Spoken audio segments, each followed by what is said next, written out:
দেখো আলু, আমার নিষ্পাপ ভালোবাসাকে তুমি এইভাবে অবহেলা করো না কিন্তু।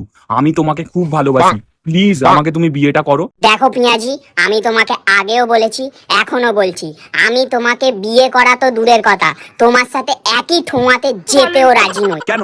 আমার মধ্যে তেল নাকি মশলা কিসের অভাব আছে? আমি কুড়মুড়ে, আমি টেস্টি, আমি বিখ্যাত, সবাই আমাকে চেনে। এমনকি যখন আমি পেঁয়াজ ছিলাম তখনও আমার নামটা কিন্তু কম ছিল না। তাহলে আমাকে রিজেক্ট করার কারণটা কি? ও, কারণটা ঠিক বুঝতে পারছো না তাই না? আমার বন্ধু হিংচের সাথে যে পিঁয়াজিটা মেরেছো, তুমি কি ভাবছো আমি কি কিছু জানি না? এই নাম মানে মানে কি কি কি করেছি আমি? কি করেছি? কেন, হিংচের সাথে রিলেশনে থাকার সময় চিংড়ির চপের সাথে রিলেশন করনি? ননভেজ তেলে ভাজা ভালো লাগছে না বলে ওকে ছেড়ে দাওনি? আমার ভুল হয়েছে, তাই আমি সরি বলছি, কিন্তু আমি তোমাকে খুব ভালোবাসি। প্লিজ তুমি আমার সাথে এক সময় চলে এসো। দেখো পিঁয়াজি, ধোঁয়ায় পড়া তেলের দাগ যেমন কোনোদিনও মোছা যায় না, তেমনি আমার মনে পড়া তোমার জন্য ঘৃণার দাগ